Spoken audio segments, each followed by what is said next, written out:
Halo, apa kabar? Senang sekali, hari ini saya masih bersama dengan Bung Rocky Gerung bisa terus menjumpai Anda semua ya. Kita, akan terus mengupdate berbagai peristiwa yang, berkembang dan seperti kita ketahui kemarin itu terjadi unjuk rasa di depan gedung DPR, dan bukan hanya di Jakarta sepertinya peristiwa itu terjadi hampir di seluruh Indonesia termasuk di kota-kota kecil. Tetapi sayangnya ada satu peristiwa, yakni pengeroyokan, Ade Armando. Nah ini, kemudian fokus pemberitaan jadi beralih, tenggelam dengan pemberitaan itu. Itu sangat disayangkan ya, selain peristiwanya kan juga kemudian ini mengaburkan fokus dari gerakan mahasiswa itu sendiri ya, Bung Rocky. Ya, kata pertama tentu kita tidak menghendaki itu terjadi. Ya. Dan demokrasi melarang itu. Ya. Dan mahasiswa tahu prinsip itu. Karena itu mereka yang selalu menunjukkan sikap matang sebetulnya. Jadi kalau terjadi kekerasan semacam itu, maka reaksi pertama adalah itu pasti bukan mahasiswa.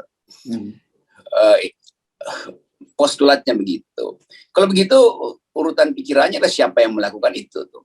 Dan yang diperlihatkan justru adalah mahasiswa menyelamatkan adik yang sebetulnya tersiksa karena tiba-tiba dia tidak bisa mengantisipasi akan ada kejadian semacam itu. Tentu adik datang ke situ dengan pikiran bahwa dia seide dengan mahasiswa, yaitu menolak 3 periode. Tetapi yang tidak dianalisis adalah bahwa kapasitas Ade Armando tidak lagi dilihat dengan kacamata yang akademis, bahwa Ade adalah seorang dosen. Yang dicitrakan di publik, Ade adalah influencer, Ade adalah buzzer. Jadi itu sebetulnya dasarnya kenapa terjadi kekerasan. Kalau misalnya Ade bukan buzzer, bukan influencer, maka orang akan anggap oke, ada Ade Armando, mari kita debat. Tapi bagi publik yang mengalami semacam sebut aja demagogi selama ini, istilah buzzer dan istilah influencer itu dianggap sebagai penjilat pengabdi istana yang berupaya untuk memanipulasi data dan fakta tuh. Jadi itu intinya, kita mesti baca itu tuh. Dan itu yang seharusnya kita pertanyakan, kenapa selama kepemimpinan Presiden Jokowi terus-menerus istilah buzzer influencer ini berlangsung? Kan itu intinya, kan itu poin saya yang pertama. Yang kedua, tentu orang juga mendefinisikan Ade sebagai Islamofobis. Bukan adeknya, tetapi ke kelompok adek, kelompok beliau ini. Itu yang mesti kita baca sebagai psikologi sosial. Kita nggak mungkin selesaikan soal ini kalau sekedar menganggap bahwa Ade adalah korban. Iya, Ade adalah korban, tapi di belakang itu ada teks psikososial, kita pakai istilah teknis saja, istilah akademis, teks psikososial yang mengendap pada masyarakat kita. Itu menunjukkan bahwa dari awal FNN kita terus katakan bahwa ini masyarakat terbelah dan potensi dendam bisa meledak kapan saja. Ya, itu yang itu. Ya, Anda sudah kita terangkan itu tuh, akumulasi itu. Nah, orang akhirnya masuk pada semacam dilema. Beberapa teman juga menganggap ya memang Ade sih demokratis, tetapi kan kelakuan dia itu menunjukkan arogansi itu. Saya katakan pada teman-teman itu ya, itu satu sikap yang mesti kita waspadai. Jangan sampai itu kemudian jadi pembenaran terhadap kekerasan. Nggak bisa tuh. Bahwa Ade mengambil posisi pembela Jokowi, oke. Tapi tidak boleh itu diaktifkan untuk menunjukkan kekerasan. Kenapa? Karena Ade bagian dari rezim. Jadi nggak bisa dipersonalisasi sekedar sebagai tokoh kekerasan. Rezim ini sendiri adalah rezim yang penuh kekerasan. Terutama pada tingkat narasi. Kan dari awal soal kami adalah Pancasila itu narasi kekerasan yang terus-menerus kita terangkan, tapi nggak mau berhenti melakukan provokasi itu. Jadi sekali lagi kita mesti duga dengan keras bahwa di belakang peristiwa Ade Armando ada social text yang betul-betul tidak bisa lagi dipahami oleh masyarakat luas, sehingga mereka langgar social text itu. Social text-nya adalah apapun, di dalam keadaan apapun, Anda boleh maki-maki, caci, kritik, tapi jangan sampai telunjuk Anda menyentuh hidung lawan bicara Anda. Jadi ada dilanggar itu oleh masyarakat yang memang kan kalau akademisi bikin analisis terpaksa dia mesti terangkan bahwa social text ini yang bekerja yang mengakibatkan kekerasan. Itu intinya, bukan tonjokannya. Kita bisa sambungkan itu dengan berbagai macam laporan terhadap Ade Armando dan teman-temannya itu nggak pernah diproses. Jadi itu mengendap pada wilayah pikiran tadi. Ada social text yang pada masyarakat menganggap kok nggak adil ya. Kalau begitu mari kita lakukan keadilan jalanan. Dan itu yang terjadi. Sebagai fakta sosiologis itu terjadi. Tapi normanya kita nggak setuju bahwa apapun nggak boleh ada yang disebut pengadilan jalanan. Nah, mestinya ini yang dikenali oleh aparat penegak hukum tuh, yang memang diskriminatif. Jadi sambil kita menyayangkan bahwa satu peristiwa yang seharusnya memuliakan demokrasi tercederai oleh peristiwa pemukulan Ade Armando. Tetapi kita nggak berhenti di situ. Kita mesti tanya lebih lanjut, kenapa Ade Armando harus dipukul? Apakah karena dia bajingan? Dia bukan bajingan. Dia memilih satu cara berpikir yang bagi dia ya bagus. Seperti saya ucapin dungu, kasih kritik segala macam. Tapi saya kasih argumen aja kan. Nah, Ade Armando adalah teman berpikir saya. Tetapi bagi rakyat besar yang merasa terhina oleh cetusan-cetusan atau cara mengeksplorasi narasi oleh Cokro TV, itu dipendam sebagai dendam.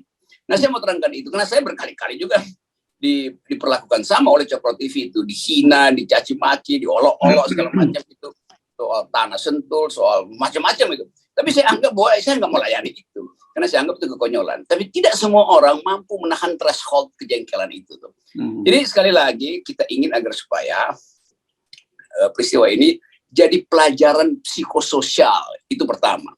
Yang kedua baru kita minta supaya betul-betul diusut. Dan itu udah, kalau kita bilang diusut ya itu ya normatifnya begitu tuh. Dan itu memang tugas pemerintah, kita tugas kepolisian, kita minta apa nggak minta itu akan dilakukan. Mungkin yang lebih baik kita himbau si pemukul itu datang aja menyerahkan diri, mengatakan bahwa ya saya memang melakukan itu. Dan dia buka aja bahwa saya dendam, saya kesel segala macam. Saya lihat mak-mak di situ masih bertengkar dengan Ade Armando. Jadi kita akhirnya bisa berdamai dengan keadaan kalau dibuka aja tuh. Kasih jaminan bahwa si pemukul itu akan kena hukuman pasti. Tapi dia juga bisa jadi semacam justice kolaborator, mengatakan kami dendam. Kami memang marah Ade Armando dari situ. Walaupun Ade mau bilang bersama dengan kami, tapi kami curiga dia. Supaya orang tahu. Dan kelompok Ade Armando juga paham bahwa ada dendam sebetulnya. Dan lebih dari itu, Presiden Jokowi dan kabinet harus bertanggung jawab. Karena isu ini dimulai oleh kalangan istana yang mengolok-olok mahasiswa. Ini ngapain kalian demo? Kan Presiden udah bilang enggak. Nah, dari awal Presiden bilang enggak kok. Baru 20 jam sebelumnya baru Presiden panggil menteri-menterinya menegur. Jadi kita mesti fair mengatakan bahwa mahasiswa juga diolok-olok oleh kelompok-kelompok ini nih. Dan menganggap bahwa ya, kalau berani udah sini penggal kepala saya, kan begitu dikatakan oleh seorang teman Ade Armando tuh. Jadi jangan bermain di dalam yang sering kita sebut sebagai secara sosiologis ini bangsa ini tinggal perlu satu puntung berasap untuk membakar ranting kering. Dan ini adalah pelajaran bagi mereka yang mengandalkan big data, seolah-olah big data itu jadi alat untuk bertahan pada kekuasaan. Sekarang Ade Armando jadi korban dari big data sebetulnya kan. Dan itu sebetulnya kita lihat. Tapi saya sebagai teman Ade Armando menganggap bahwa tetap harus diperiksa secara hukum dan rajutan kebangsaan kita harus betul-betul kita rapikan ulang tuh. Karena nanti mahasiswa menganggap bahwa itu kami yang lakukan tuh. Padahal itu pasti bukan mahasiswa yang lakukan. Kalau mahasiswa lakukan ya udah itu Ade Armando mungkin selesai di situ karena itu massa yang nggak bisa ditahan. Justru teman-teman mahasiswa yang bahkan pers di situ juga bingung kok tiba-tiba terjadi kejadian semacam itu. Jadi sekali lagi dua hal mesti kita tekankan. Ade Armando adalah korban dari elemen dendam yang beroperasi dalam sosial teks kita yang justru diproduksi dari istana, karena istana tidak bisa menghentikan isu itu lebih awal, isu big data ini dari awal. Ya. Nah, ini yang saya khawatirkan ya, Bung Rocky, bahwa kemudian ini disimplifikasi gitu, tangkap para pengeroyok Ade Armando gitu. Karena saya melihat sebenarnya peristiwa yang terjadi pada Ade Armando itu adalah simptom. Jadi dia hanya gejala penyakit yang jauh lebih besar dari persoalan penyakit bangsa itu. Itu yang saya khawatir, karena kalau kemudian pada bersamaan, saya sepakat tadi, bagus tuh kalau orang menyerahkan diri, pelakunya menyerahkan diri, dan di proses polisi, tapi pada bersamaan juga polisi juga memberikan, oh Ade ini bukan orang yang kebal hukum, jadi nggak boleh dilakukan street justice seperti yang dilakukan terhadap Ade. Ya itu pentingnya, narasi mesti diatur. Saya membaca berita di koran tentang kronologi dan tiba-tiba di ujungnya ada semacam kalimat dari timnya Ade mengatakan bahwa kami harus mempertahankan, kira-kira begitu nuansanya. Kami harus mempertahankan bangsa ini dari para pembelah pengacau. Nggak perlu ditambahin itu. Karena itu justru memancing api baru kan. Jadi seolah-olah peristiwa Ade Armando itu dilakukan oleh orang-orang yang hendak memecah belah bangsa ini. Itu ngapain? Karena orang akan bilang, Ade Armando dan timnya itu yang Cokro TV yang hendak memecah belah bangsa. Jadi wisdom kita itu mesti kita tempatkan sebaik-baiknya. Supaya peristiwa Ade Armando ini dibaca secara lengkap dengan segala macam variabel dalam sejarah politik Indonesia, terutama sejak pemilu 2019. Jadi kita mesti hubungkan ke situ terus. Nah, saya ingin sebetulnya mengucapkan semacam tuntutan etis bagi sistem hukum kita untuk betul-betul jangan sekali-sekali bermain dengan ketidakadilan, karena masyarakat kita adalah masyarakat yang antropologinya itu mengingat dengan baik sesuatu yang sifatnya diskriminatif. Apalagi kalau kemudian timbul wacana ini pasti kadrun yang lakukan tuh. Ya, itu udah gitu kan. Jadi kata kadrun itu aja udah berbahaya. Itu bikin rame lagi tuh. Karena itu kan satu upaya untuk memojokkan orang lain. Padahal ini adalah masalah yang tidak bisa diselesaikan oleh kekuasaan. Kepala negara memang yang mesti dimintain pertanggungjawaban. Karena dari awal kepala negara Pak Presiden menunda terus isu 3 periode ini sehingga tinggal dua hari sebelum demo baru orang dapat semacam kepastian kan. Kan itu kan konyolnya kan. Jadi Presiden sebetulnya menyodorkan ranting kering pada gerakan sosial ini, dan kebetulan ada di situ dan jadi sasaran kemarahan. Tapi tetap sebagai manusia yang menginginkan demokrasi ini tumbuh sehat, tetap kita mengutuk kekerasan itu sambil kita mengerti social tax di belakang kekerasan itu, jangan dilupakan. Jangan saling sekedar mengutuk aja, itu juga menimbulkan perpecahan baru. Ya, nah saya sepakat ini karena itu juga saya agak terkejut dan menyayangkan juga pernyataan Ade yang diunggah oleh Grace Natali, mantan ketua PSI, yang menyatakan bahwa saya tidak takut dan saya akan lebih gila lagi. Saya kira, aduh, kenapa kurang gila apa lagi gitu loh yang dilakukan selama ini. Oh, saya nggak baca justru itu lebih gila lagi tuh perkataan itu. Karena nggak jadi Grace Natali harusnya sebagai orang yang berpikir dan memimpin partai politik, dia mesti endapkan itu sebagai problem sosial, bukan sekedar problem kriminal. Ini problem sosial yang basisnya jelas di dalam kemarahan rakyat terhadap keadaan ekonomi. Mesti ada semacam kanal, dan kanal itu ditemukan di DPR kemarin, dan itu berakhir pada Ade. Jadi kalau Grace Natali dan PSI bisa berpikir 3-4 langkah ke depan, mungkin narasinya nggak begitu tuh.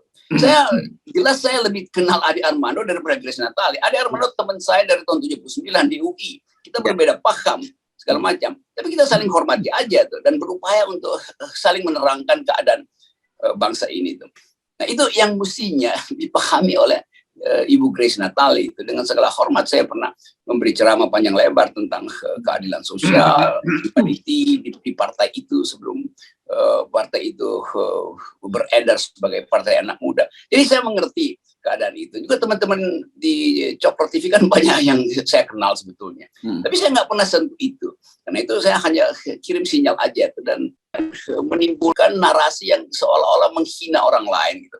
Itu bahayanya, karena bangsa ini bangsa yang tetap peka dengan soal-soal adat istiadat dan sopan santun.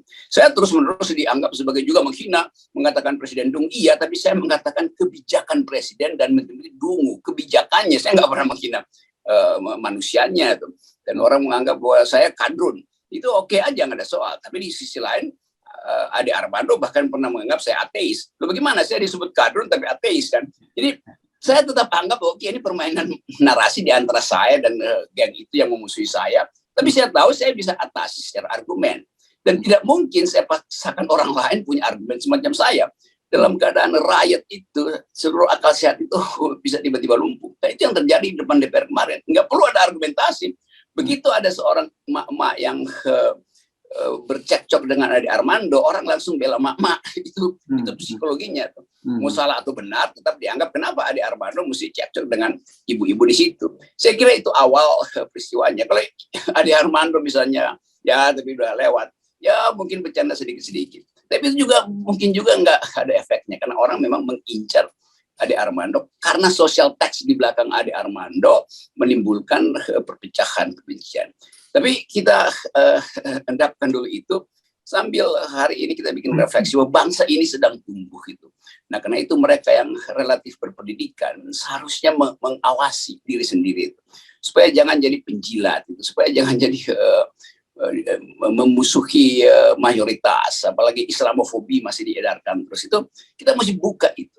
Nah, ini semua terjadi karena presiden tidak paham konsep bernegara. Kalau beliau paham dari awal, dia mesti udah larang dan bahkan kasih contoh, oke saya pecat menteri-menteri yang ingin menampar muka saya, kan itu. Jadi janji presiden yang bolak-balik sampai sekarang orang nggak percaya bahwa presiden sudah hentikan isu 3 periode. Tetap relawan daerah tetap beroperasi kok dan menganggap ya nggak ada soal. Pak Jokowi nggak perlu, tapi kami perlu ingatkan DPR supaya 3 periode demi aspirasi rakyat. Diam-diam presiden juga menyokong ide itu dengan dalil ini kan pikiran demokratis. Ya oke, nggak ada soal. Tetapi menteri yang memanfaatkan momentum politik untuk dapat gain dari isu 3 periode harusnya sudah mungkin kalau dari 2 minggu lalu Luhut dipecat, Erick Thohir dipecat, atau menteri siapapun, Bahlil segala macam itu. Ya udah, ini nggak akan terjadi. Jadi mahasiswa masih akan tetap ngotot bahwa presiden tidak bisa dipercaya. Jadi itu intinya. Nah, ini juga bisa menghasilkan ketegangan baru di masa depan. Karena justru ketika presiden bilang saya tidak menginginkan, masih bilang lu bohong. Nah, itu bahayanya tuh. Orang mudah kehilangan social trust dan political trust, apalagi ethical trust pada presiden. Nah, ini Anda tadi bicara soal pecat memecat gitu. Saya mendengar dari seorang senior gitu yang dia menyatakan dia dihubungi temannya yang dimintai pertimbangan untuk karena dia ditawarin untuk masuk kabinet Pak Jokowi gitu, karena rencananya rupanya akan tetap ada reshuffle. Tapi justru menurut mereka, menurut dia ini orang-orang yang ditawarin menjadi menteri itu bertanya-tanya apakah masih ada apa untung rugi kalkulasi secara politik dan apa manfaatnya dengan tetap masuk dalam kabinet. Jadi sudah mulai ada kebimbangan semacam itu ketika orang dulu kan bayangkan biasanya kan orang antri gitu kalau mau masuk jadi anggota menteri. Ya, peristiwa hari ini, peristiwa kemarin itu memberi pelajaran penting bahwa kekuasaan itu harus diucapkan secara etis, secara jujur. Jangan diam-diam di belakang tukar tambah. Nah, sekarang baru menteri-menteri itu mungkin merasa apa untungnya kalau saya masih ada di dalam kekuasaan. Bukan apa untungnya kalau saya masuk, tapi sekarang apa untungnya di dalam kekuasaan. Saya ingin agar supaya 2-3 menteri itu betul-betul pulihkan integritasnya. Lalu mengatakan, Pak Jokowi, saya kira keadaan memang memburuk dan pasti akan makin memburuk. Maka sebaiknya saya berhenti supaya ada contoh bahwa saya bertanggung jawab. Kan selesai kan? Kalau Ibu Sri Mulyani bilang saya berhenti, tentu Pak Luhut juga merasa bahwa oke, kalau begitu saya ikut berhenti juga tuh. Sehingga biarkan Pak Jokowi ambil wisdomnya sendiri untuk menyelesaikan soal ini. Jadi bebannya juga hilang tuh. Tapi yang kita ucapkan selalu keinginan sekaligus analisis. Jadi semua hal yang masih bisa kita usulkan, proposalkan pada presiden pasti akan dianggap sebagai upaya yang licik. Padahal kita secara hati nurani dan kajian akademis ingin proposi itu. Bukan kita minta supaya Sri Mulyani mundur, Luhut mundur supaya presiden jatuh, enggak. Supaya ada pelajaran etik bagi bangsa ini. Bahwa Sri Mulyani gagal mengolah anggaran sehingga menimbulkan disparitas, kan gampangnya. Pak Luhut gagal mengucapkan masa depan sehingga dia panik dengan keadaan lalu mengaktifkan big data sebagai alasan dan ternyata bohong. Jadi Pak Luhut kan berbohong gitu kan. Jadi udah mundur, orang yang berbohong mundur, orang yang nggak mampu mengelola APBN juga mundur. Itu baiknya tuh. Nanti orang takut lalu digantiin siapa? Digantiin oposisi. Kalau konsekuensinya begitu, kenapa enggak tuh? Tapi jangan berpikir tentang konsekuensi dulu, tapi dengan prinsip etis pertama, saya tidak mampu maka saya mundur. Dengan cara itu juga kita damaikan bangsa ini supaya Ade Armando juga nggak terjebak di dalam upaya. Kan saya bisa baca psikologi teman saya ngerti betul ya. Dia tetap demokrat yang tidak menginginkan perpanjangan kekuasaan. Tapi dia udah terjebak pada narasi bahwa Jokowi dikepung oleh Islamofob, oleh kalangan radikal Islam. Kan itu pikiran teman-teman di Cokro itu kan. Itu pikiran yang dangkal sebetulnya. Lain kalau Cokro timbulkan semacam narasi meminta Luhut mundur, meminta Sri Mulyani mundur, meminta Mahfud MD mundur, itu comply dengan tuntutan mahasiswa. Jadi itu sebetulnya yang tidak dikatakan oleh teman-teman Cokro. Teman-teman Cokro cuma maunya ya 3 periode nggak terjadi, tapi itu kan abstrak. Mahasiswa nuntut pertanggungjawaban Pak Luhut, Pak Erlangga segala macam. Jadi udah itu udah terjadi, tapi kita ingin agar supaya ada cepat sembuh dan kita bersahabat lagi sebagai bangsa, sebagai public figure yang berupaya untuk menuntun bangsa ini dengan ide etis, bukan dengan ide pragmatisme itu. Ya, nah benar kan, akhirnya kita terlupa membahas sendiri aksi mahasiswanya gara-gara peristiwa Ade Armando itu. Dan ini, saya kira kita mesti memberikan juga semacam apresiasi terhadap teman-teman mahasiswa yang kemarin bergerak dengan damai, gitu, tidak hanya terjadi di Jakarta. Jangan dilihat ini sekali lagi, jangan dilihat hanya terjadi di Jakarta karena terjadi seluruh kota di Indonesia dan sampai kota-kota kecil. Dan aksi ini diperkirakan masih akan terus berlangsung karena seperti Aliansi Mahasiswa Indonesia yang di situ bergabung BEM UI, kan mereka akan mengadakan Kongres Rakyat dan kemudian pada tanggal 21 juga mereka kembali akan turun ke jalan. Ya, jadi jadwalnya tetap ada 21 itu pasti akan ada demonstrasi lagi mahasiswa, jangan diolok-olok lagi itu. Dan jangan dieksploitasi soal kejadian di Makassar dan Ternate, Kendari itu adalah aktivitas mahasiswa yang brutal lalu dianggap mesti dikendalikan. Enggak, itu pasti ada ekses dan keadaan semacam ini juga tunggang menunggangi pasti terjadi. Tapi saya pegang statement dari Pak Lanyala dan Pak Andika yang bertemu dan sama-sama mengatakan kami akan menuntun demonstrasi ini sehingga tidak menimbulkan keberingasan dan menjamin bahwa silakan ekspresikan pendapat.